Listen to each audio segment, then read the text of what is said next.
4월 25일 살아계신 하나님의 말씀 로마서 12장 1절부터 3절 말씀으로 분수에 맞는 생각을 하라는 제의 말씀드립니다.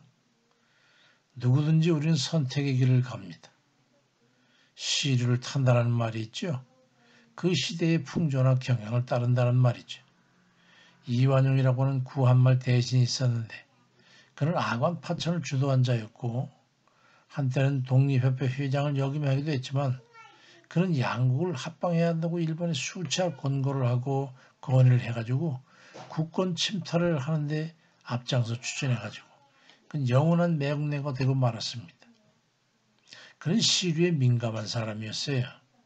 나라가 망하여 뜻있는 이들이 이곳저곳에서 항일 운동을 할 때도 어리석은 백성들이라고 혀를 찼다고 전해집니다. 과연 누가 어리석은 자입니까? 그런 거면 조만식 선생 같은 분도 있죠. 그는 기독교 장로로서 일본과 공산당을 상대로 자주적 국가를 시도했던 분입니다.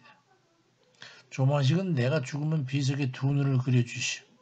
내 죽어서라도 일본이 망하는 것을 보고야 말이라고 하는 그리 유언할 정도로 독립정신이 강했습니다. 그뿐만 아니라 우리나라 신탁 통치가 결정되자 반대운동을 펼치다가 소련군 사령부에 잡혀갔고 끝까지 자기 뜻을 굽히지 않아서 6.25 전쟁 때에 평양형무소에서 홍산당에 의해 살해됐습니다.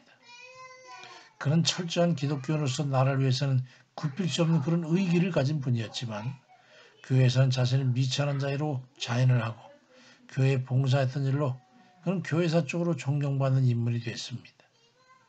시류 같은 것과는 전혀 상관없이 오직 하나님이 기뻐하신다면 그 길을 꿋꿋하게 걸어갔던 위대한 선각자였지요. 로마서 12장 2절에는 너희는 이 세대를 본받지 말고 오직 마음을 새롭게 함으로 변화를 받아 하나님의 선하시고 기뻐하시고 온전한 뜻이 무엇인지 분별하도록 하라고 말씀합니다. 생각과 행동에는 우선순위가 있어야 되는 겁니다.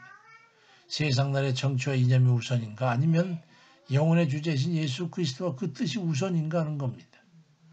일제강점기의 정교분리법으로 인해 생긴 정교분리 원칙은 지금도 교회는 정치에 관해서 안 된다는 패배유정 문헌을 자처하고 있어서 이리저리 채이고 있습니다. 그러면 예수님께서 바리새인과 제사장 그룹에 더 마태복음 3장 7절에서 이 독사의 자식들이라고 독소를 퍼붓던 그 진노를 어떻게 해석하겠단 말입니까?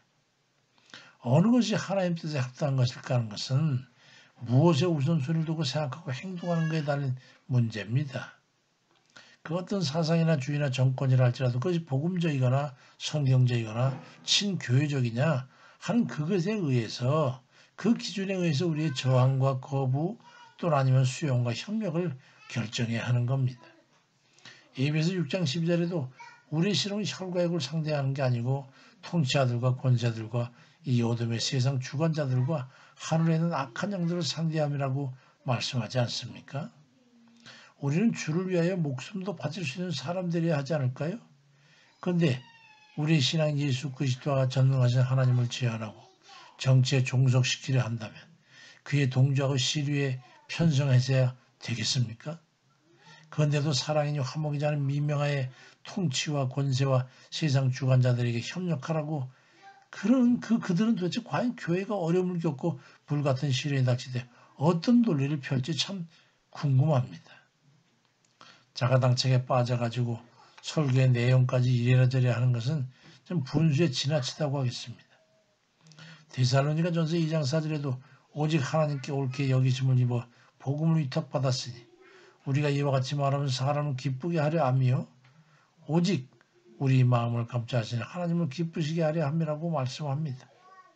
저는 좌익도 우익도 아닙니다. 분명히 진보도 보수도 분명 아닙니다. 분명한 것은 성경이 어떻게 말씀하고 있는가 하는 것에 따를 뿐이죠.